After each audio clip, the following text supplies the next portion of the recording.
Yeah, it's a little tough because I like to pass the ball. Even in scramble mode, things like that, I tend to lean a lot more towards throwing the ball for completion right in front of me. However, it may work something crazy or just throwing it to the end zone and things like that. So, they've been coaching me about attacking the line of scrimmage and things like that on my scrambles, on the rollouts, on the keepers and things like that. So I've been trying to get a little bit better with balancing that and taking what they give me, taking what the defense gives me with, whether it's a run for yardage or it's a quick pass in front of me or things like that. So it's always a constant battle to do things like that. You just continue to get better at those situations. Eberflus was talking about college. He said you had a very professional day. Yep. Things weren't going well. You were the same. Yep. And that's something you guys talked about. Yep. I'm sure you've been coached to do that your whole life. But yep. How does that come naturally for you, or do you have to focus? No, I would say I think I'm a little bit more fiery in practice because obviously it's practice. You want things to be right. Also, you're competing versus your defense, so you get to there's a little bit more free time within those periods and things like that. So it's also understanding that and also understanding the game and understanding that within the game you have to. There's going to be times where you got to get on your guys or get on yourself or encourage the guys or, get on somebody, like I said. And then there's times where it's just, okay, let's keep going. Let's, stay cool, calm, collected about the situation and encourage that, this next drive, this next play, this, we have a TV timeout or we had a couple TV timeouts, get in the huddle, say a few words like and be that positive influence on the guys and then just stay cool, calm, collected. I think in the offense, between the guys and myself, we have an understanding of excellence and perfection that we know that we obviously will never be able to fully accomplish. But, with that mindset, it only pushes us to be better. So it also allows me to just kind of, be easy and be calm. And then, when it's time for me to speak up, when it's time for me to say something, I'll be right there to do so. You've talked about your internal drive and that kind of striving for perfection. How do you review a game like this personally, looking through some of the struggles early on in the first few drives, and then obviously capping it off strong with that last drive? Yeah, I would say in the beginning, like Coach said, it's a professional day. We had I gave up a sack that wasn't O-line's fault. I gave up a sack that I was in the pocket too long, trying to do too much, and then. The other times, we just something always went wrong. There may have been a flag or the false start we had that I kind of rushed the cadence and a lineman tried to anticipate that, and then a couple of the other things, that small things that always add up to be big things, like me and DJ not being on the same page, Keenan and I not being on the same page.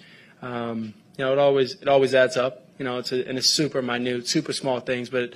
In the game of football, you only have split seconds, and those little things add up. So, we're going to keep working to be perfect. We understand that we won't be able to reach that, but in up and down games and things like that, it's always you can only win the game, as Coach says, in the fourth quarter. Caleb, on the throw to Rome, when you throw, you would never probably teach that kind of throwing platform. Yep. So what are you doing mechanically to get the power and accuracy on that ball when you're in that physical position? Yeah. It's a good question. It's something that I've worked on in practice. Watching Aaron Rodgers and I know he was a Green Bay guy, sorry guys, but watching Aaron Rodgers and all his times, these past 19, 20 years, he can do unbelievable things, right, left, running straight, running left, running all these other things. And so just practicing it over time, perfecting it. Obviously, there's going to be times where, I don't put exactly where I want to, but, today it worked out. Rome ran a great route, or Rome had a good exit plan from his route and, got upfield and made a marvelous catch, a wonderful catch. I tried to just give him a shot. Were you able to feel off the love that the Bear fans were giving you today? Yeah. For it to be a preseason game and things like that, they showed out. They showed up. When I ran through the end zone, it was pretty sick. The roar that the guys had when Rome, and I noticed this after I tossed it to Rome, when he caught that little, behind me around, play, the crowd started roaring and things like that. So it's really cool to be able to have that love and them show up and show out. On the sideline took on the factor of like him just abiding by the rules, the scramble rules, and how much of it maybe the cohesiveness that you guys have formed together, knowing what the other one's going to do. Yeah, I think both of them play a huge part, probably 50-50. Obviously, he was the deep man on that side, and so he already had the rights to be able to go deep and things like that. Our only thing is just stay in range. You know, if you're running a post and you're already 60 yards down the field, it's a little bit tougher to be able to throw on the run 60 yards when you're already down there and things like that. So just stay in range, make it super decisive and detailed for me so that I can see exactly what you're doing. You know, don't try and settle and then move and things like that. Other than that, I mean, he did a great job. He broke out in his route, saw me scrambling, and then broke up field down the sideline, left a few yards on the hashes, and then tried to give him a great ball. He made a great catch, and so I went. On the play action deep shot that you got the PI. Yep. What did you see on that sequence, and how much did that jumpstart you just getting a big chunk right there? Yeah, it felt. I mean, I was a little hurt because I really wanted that. To be honest with you, but Tyler ran a great route. The safety, the corner tried to overplay. He ended up sitting flat-footed. Tyler ran right by him, ran a great route. The safety came down on the deep over, and then the backside corner tried to invert and get over top of that, and we teach you to stay up and don't cross the hash and things like that because that backside corner would never be able to make that play, and Tyler did just that. T. Scott, and we got the PI, and we went all the way down there and ended up scoring. You feel like the energizer to you? Yeah, it felt great. In practice. Defense has done a good job with our play actions, things like that. So to be able to get out here versus, these other teams and run these play actions, and the offensive line gives ample amount of time and things like that. Wide receivers run great routes. We're gonna start hitting and connecting for these big explosive plays like we talked about. You think Scott does make the catch? I do think Scott makes the catch. I tried to give him enough air so he could run under it and run away from the guy. The cornerback, he pulled him, and we got the PI, and I think he would have ran under it and scored a touchdown if not. Caleb, if this is it for you in the preseason in terms of games, what have you learned by playing game action last year? What have I learned by playing? That our defense is really good, and because I go versus them every day. I've learned that our defense is really good, and they've done a great job helping me, preparing me. Defensive guys talk to me about things that I do, things that I can get better at. Obviously, the offensive coaches and QBs and everybody obviously talk to me. We have our meetings, but the defensive guys speaking up, telling me what they see from their lens has only made me better. I tell them, and we're all excited that we're going to win a lot of games. We're going to have a lot of fun doing it. To see how much production both you and Roan had together today, and him kind of jump-starting things with the end around, what does that tell you about what the two of you can bring to this offense this year? Yeah, I mean, we're going to be explosive. We're two rooks, but we're trying to catch up to the old guys as fast as we can. To make sure that we're right there on par with them. To be able to, be efficient, function, go out there and be explosive, be on the same page, and win games. That's ultimately what we're here to do. And having a guy like that was drafted with me, we're only going to keep growing and keep building this connection. Caleb, you guys listened to Patrick Mahomes from Tyreek Hill today on social media, but we've heard about it or not yet. No. Maybe on the day that you guys didn't start the stats, you would have liked. How does that feel to know that you're still putting off that kind of a show display? Sorry, you may have to repeat that. You got compared to Patrick Mahomes for Tyreek Hill, how does it feel coming off maybe a day that wasn't as efficient as you guys would like to start? Yeah. It's cool. It's great. I always say, it's respect. But we're not, we weren't our best today. We started out slow. And we can't do that in this, the National Football League. You can't come out here and start slow. So, myself included, we're going to get a lot better. We're going to keep growing. And we're going to have a lot of fun doing it, winning these games, going out there versus these other teams, playing as one. And so, we're excited. But I got to your question. It's respect. It's cool and all. But I'm Caleb Williams, Patrick Mahomes, Tyreek Hill's Tyreek Hill. Much love to them and things like that. Met them, talked to them both and things like that. But we're here to win games for Chicago Bears. It was a good day, a good learning experience for really everybody. I thought that in spots we were really good in terms of complementary football. Defense got 3 turnovers. We scored 3 times off of those, a touchdown and 2 field goals, and I thought that was really good complementary football. Our offense ended every drive with a kick, either a punt, a field goal, or an extra point, which is what we always want.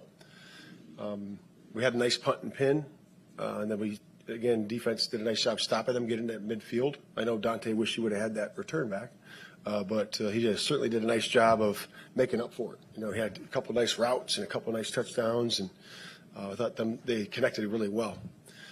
So to start the game, with the offense, I thought, what I thought Caleb did today that was really well was he had a nice professional day at quarterbacking. So it's not always going to be rosy. You're not going to make all your completions and make these big chunk plays to start out. And so I saw operation that was good before the snap, in and out of the huddle, really good communicating. Cadence was good. I thought his flow of the game was really nice. I also thought that his disposition when he had a little adversity on the sideline was excellent. Him working with the players, body language, demeanor never changed. He was always in there just working to the next one. And then finally we got the reverse to Rome and got a big pass and those things. And got the DPI and the one red zone, kind of stalled out there from self-inflicted wounds during that one. But we did get it down there. We ended up scoring and it was good. But overall, I thought it was a good day. A lot of learning. We'll look at the tape and we'll get better from this. We got a short week coming up, so it was good to get those guys in there for those amount of plays. What was your view of the roll left, the deep ball to Rome? Yeah, so that was running away from me. So I've seen him do that a few times in practice. Obviously, very, very talented running, throwing on the move and rolling to his left, right? So it was really good. And Rome did a nice job of tracking the ball. It was no doubt it was a catch, and he did a really nice job. If this is it for him in terms of preseason snaps, well, I'll ask you, is he going to play Thursday, number one? But if he's not, if this is it, what have you learned about Caleb in these preseason game settings? Yeah, to answer your first one, we'll look at the tape and we'll just talk as a group. The players are off tomorrow, so we got the whole day to be able to really digest this performance from every level, including the quarterback. And then we'll just look at each other and say, yeah, this is good, or we'll have to, flow into the next one, and we'll see where that is. In terms of what I learned from him is what I've said all along. He always rises to the challenge. We'll challenge him again this week to improve on basically everything of quarterbacking that he needs to, and he's done that. He's done a really good job of that, and so we'll just look at it like that. Did you adjust your plan to play him longer so we could finish with some momentum today? No, that was the range that we had. So we don't go into it and say, hey, we're going to play a quarter, or two quarter, whatever, quarter and a half. That doesn't work. So how you do it is you say, hey, we're going to have a range of series and a range of number of plays, and then, like I said the other day at the presser, that's how you see the ebb and flow of the game, and guys are able to play until we say, okay, hey, that's good, as a group. And again, I ultimately make that decision, but we like to do it that way. We saw Ryan Poles looking at the turf a couple hours before the game started. Did you have any role in taking a look at it, and what did you make of it? Because it seemed a little beat up. Yeah, so the turf, our guys do a great job of putting the turf down. The thing with this time was that it was put down a little bit later because of the concerts and everything like that, and hadn't been down that long. But it was, in terms of its safety, in terms of its play, in terms of what it was on the field, it was fine. It was good. Because the NFL obviously tests that. It was up to their standards. And again, once it ends up, being in there for a couple more weeks before the first game, it'll look beautiful. You called a lot of blitzes, or a good amount of blitzes today. You came. What was the percentage? Come on, Pat. Preseason. But do you know what the percentage was? I don't know. Well, look it up. You came in with a reputation as a defensive coordinator, like to get the quarterback. How have you evolved in the last couple of years in terms of bringing the extra guy to the point to where you've got a guy in Kyler who's really comfortable doing it? Yeah, we've had a couple of guys that's been good at it in the system. One of them's in the Hall of Fame, but I would just say that bringing that nickel slot pressure is a good thing. We've always done that. Guys have seen that forever, and it's nothing new. We feel really good about what Kyler can bring. He has a really, really wide range set, in terms of his skills. He's really good, in man, good in zone, good into all the things we do that way, and he's good at pressuring. So we like sending him, and he's good at it. even though your backups are playing on your defense, how important are the takeaways to creating the kind of culture you're looking for? Yeah, that's big. That's what we do. We like to stop the run and take the ball away. Set short fields for our offense, and we're just trying to play complementary football, getting those distances that we like. I don't think we did a good enough job on third down today. I thought we need to do a better job with that. But we should be getting off the field more than we did today, so we'll look at that with a critical eye. And but overall, the run defense was solid. What's the lesson with Caleb on the grounding penalty on the first drive? The deep yeah, so that's has to be under duress. I talked to the officials about that because I thought the pocket was pretty clean the entire time, and I think one of our slot receivers got jammed up and supposed to be coming out on that one, and so I did talk to him about it. I didn't think it was under duress. Can you speak on Tyson Bagent's his performance in the third quarter? Really electrified the fans, changed the pace of the game. Can you talk about that? Yeah, Bagent's always done that. We've seen him play in games last year. Did a wonderful job for us coming in there, and he's a good player. He really is, and understands the offense really well. Picks up things really well. Can chunk a lot of information. He's a really good rhythm passer. He really can throw on time. You saw that one, in cut right there, and then the seam ball. The seam ball, that's you have to have a little touch there and be able to place it in the right spot, and did a really nice job with that. So he's got all the angles, all the speeds that you need, and he's a talent. How to evaluate offensive lines without seeing the tape of Nate Davis? How would you evaluate his day based on what you saw? Yeah, I would have to look. Because it's so hard to look at sometimes, unless you see something. A guy jump off sides or you see a guy get beat right away. It's hard to evaluate those inside players. The pocket looked pretty clean for the most part today, and our guys have been doing a good job with that. You mentioned Rome on the end around. What do you guys like about him with the ball in his hands? Just the speed. He's really fast. He's got really good speed. He's got a couple of different gears, and he's becoming a really good route runner. And he can track the deep ball. That's what he does. That's what he did in college. That's what he's doing here. So we're excited about him. Couple more. You talked about Caleb keeping a level head, kind of when things weren't going well and when they were. Yep. What is your interaction with him on the sideline? And in what ways do you see kind of how his body language is influencing others when he's over there? And do you watch for that as a head coach? Yeah. So we meet, a few times a week. We meet before the game. We talk about all those things that I talked about on the onset of this interview here, and he holds true to that. Because that's being a quarterback. You're supposed to be. Yeah, you have to be the leader, and he demonstrated that today by the way his demeanor was and the way he had poise and the way he came back. And eventually things are going to crack, and he did a nice job with that today. But we're always having conversations with that. I went back there one time and talked to him, just the interaction. Hey, we're going to get this next one going, and we did. But it's been good. Matt, what are you seeing from Caleb in terms of scrambling to buy time, but it still looks like the first thought is downfield? Yeah, so in the red zone there, you have some things in terms of being able to extend plays. Every quarterback in the league extend plays in the red zone, and he does that, and he's very good at it. And he would have had a touchdown there if Rome, Rome has, obviously I talked to Rome after the game about learning where your feet are and feeling that out. It's been good. It's been good. But again, there's a balance there between throwing the ball on time and then scrambling when you have to, and he has a good balance of that.